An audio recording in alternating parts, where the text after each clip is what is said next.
আসসালামু আলাইকুম। আমরা এখন আপনাদেরকে দেখাতে চাই ঢাকার মধ্যে একটি পুকুর, যেটা শেরেবাংলা কৃষি বিশ্ববিদ্যালয়ের মধ্যে অবস্থিত, যেটা গবেষণার কাজে ব্যবহৃত হয়। আমরা সেই পুকুরটিকে দেখাতে চাই।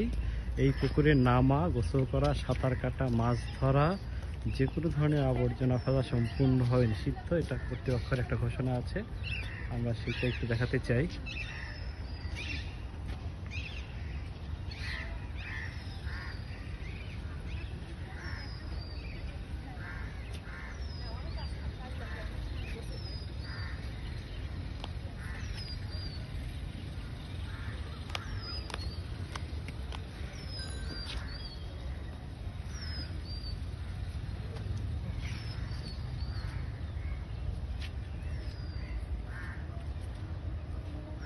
এই ছিল সেই সুন্দর একটা পুকুর।